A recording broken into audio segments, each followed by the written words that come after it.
Today on the PageantCast, we have Jessie Ladoue, Miss International 2013. This is from the live interview that we recorded. There's going to be a number of episodes from that night. This is the first one, and this is about her pageant past. It's Jessie Ladoue, Miss International 2013. Today on the PageantCast.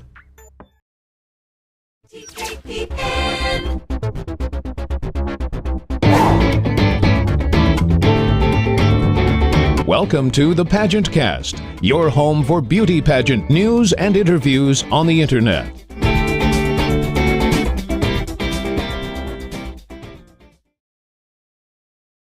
Hello, I am Jessie Krieger, Miss Wisconsin Central 2015, and you are watching PageantCast, the first podcast about beauty pageants.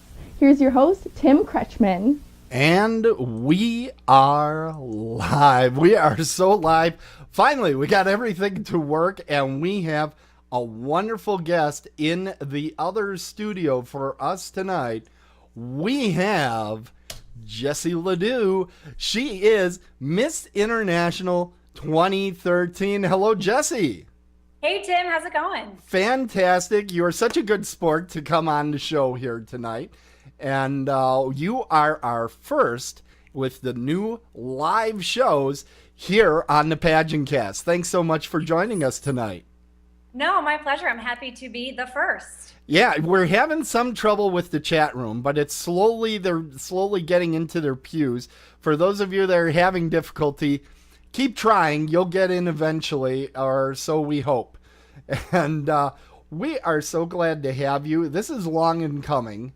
I had heard you wanted on the show. I was shocked, and I thought I have to get her on the program. I didn't know anybody actually wanted to come on the show, so that was well. Great. You know, when I was crowned in 2013, my sister queen Amy Gregorio, I believe, was one of your guests.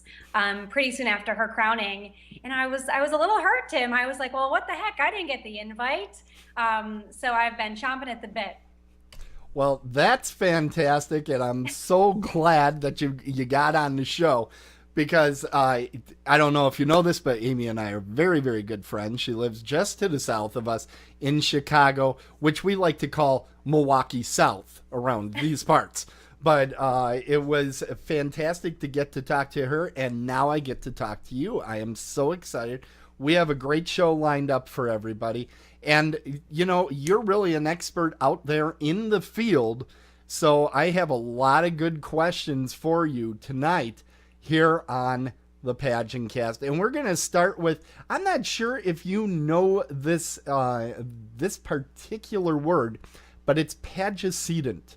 And pageant, it's a real word. I'm not making this up. Pageant is your past pageant experience. So I'd like to know about all your pageant. How did you get to being this pageant superpower that you are today? You know, I feel like I've told this story a million times, but it never gets old to me because it's so fun. I was a pageant nerd. I would record all the Miss USAs, the Miss Americas, the Miss Teen USAs, and I would take my notebook out and I would take notes, how many girls wore their hair up, what colors they wore, total nerd. And, you know, my mom said, you know, it's an expensive hobby, like we're doing so many other things, like maybe not for us. And she said, if you can raise the money to do your own, like we'll start there. So I said, okay, challenge accepted. I bought a $15 dress. I found a pageant at my local mall. I competed and lost miserably. I think I had blue airbrush nails at the time, which we now know is not the best choice, but we loved it. We had a great time. That was the moral of the story. We met great people. So for 4 years, I competed in one pageant every year, and it was the Sunburst Beauty pageant. First year, didn't place. Second year, top 10. Third year, first runner-up. And then the last year, finally, I got, this is what I call my Pope crown, because it looks like the Pope's hat, if I may. No offense. Now wait a minute. Did you say sunburst? It's the sunburst? Yes. Now it's the sunburst crown. Yes. This makes me very frightened, because if the sun bursts, that's a bad thing. This I know. Well, it's like the young women competing, or the burst of the sun, their spark, right? Something like that. Okay. I'm guessing there. But anyway, so I finally won the New York State teen title for Sunburst when I was 17 years old after 4 years of competing in pageants and never winning. So from there, I kind of got the groove finally, and I competed in the MAO, Miss America organization. And I won my first local at 17, and I win, and they say, hey, you ready for state? And I said, well, what the heck is state? I had no idea that Miss Clear Lakes was a Miss America local. So I was the youngest contestant at the state pageant. Again, lost miserably. I have some hilarious interview stories that go with that. Maybe if we have time later, I'll indulge you there. We'll get there. So then I took some time off. I moved to New York City, went to school, got some life experience. In my last year of MAO, I met my pageant idol, Hannah Kiefer, and she and I got to become friends, and it kind of inspired me to get back into it for one more rodeo. And I made the top 10 along with Mallory Heights Hagan, Maria DeSantis, Shannon Oliver, Acacia Courtney. I mean, those are really big names in the pageant history. Just naming them off. Yeah, right. I think Mallory and I were together a few weeks ago when we looked at our top 10 picture, and I think 7 of the 10 went on to win state or national titles. It was just ridiculous. And Nina Davalori was in that group, Katie Berry, I mean, superstars. And then I aged out, and I said, you know what, I'm not done. I am not done. I had just developed my platform of volunteerism and really hit the ground running. And, someone suggested that international is all about pageant platforms and interview skills and ambassadorship. And I said, you know what, I'm not done. I have one more in me. So I won the Miss New York International title. Yeah. And the night I was crowned, I said to my state directors, Jody and Scott Cessna, they're amazing people. And I said, you know what, we're going to do this. We're going to win the big one. And sure enough, ta-da! There it is. So that is the history in a nutshell. That's about 13 years of history really quickly. That's fantastic. And we just put the international crown up there. What was your favorite part of being part of the international family?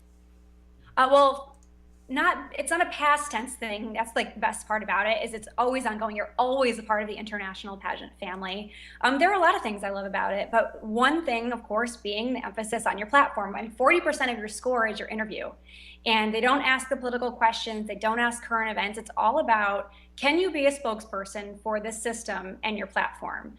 And you're able to really dive in and make a difference, and that's hugely celebrated. And that's why I liked it so much. So the interview at International, if I recall, is round robin style, right? Yes, now, 5 minutes per judge. Now I assume you've been involved in interviews around robin and panel. What's your favorite style? I like both. I will say I was petrified to transition from panel to round robin, because that's one thing I like about MAO is with panel style, you walk in and you either own the room or you don't, and it separates the men from the boys pretty quickly.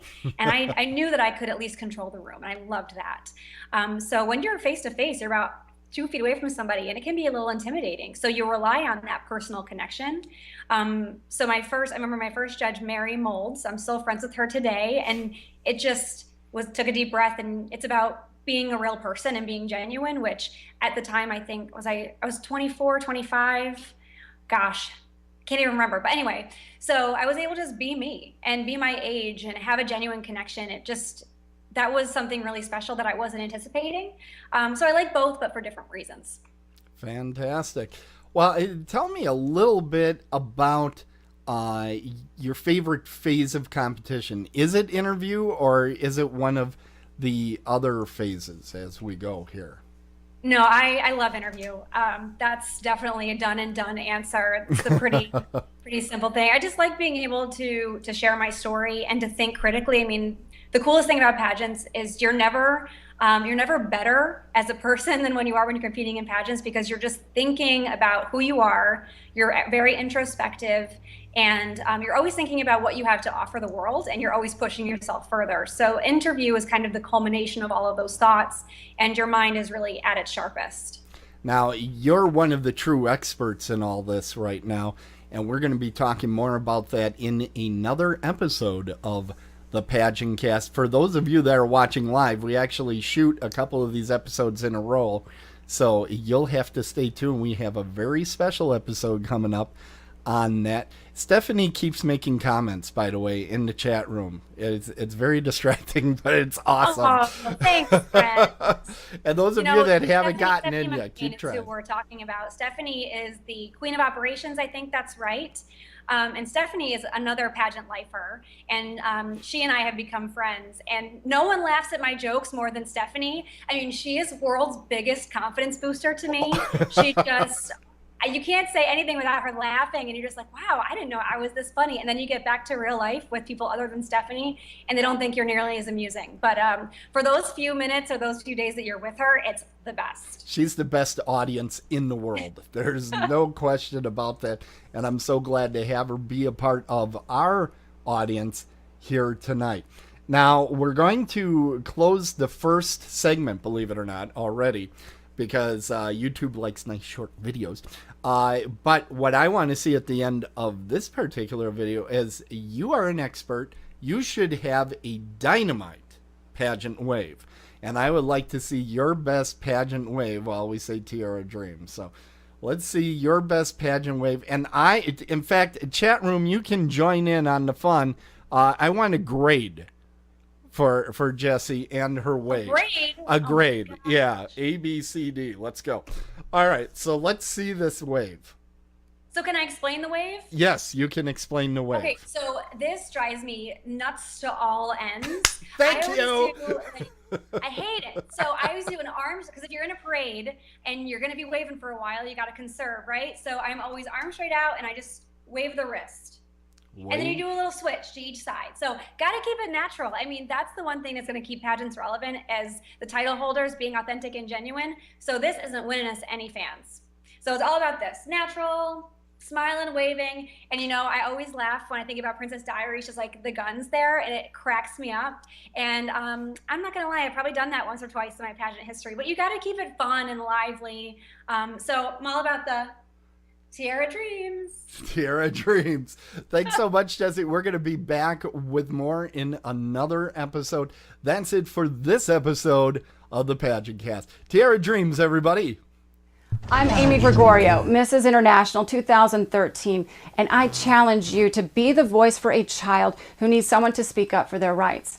I'm a CASA, a court-appointed special advocate for abused and neglected children who desperately need all of us.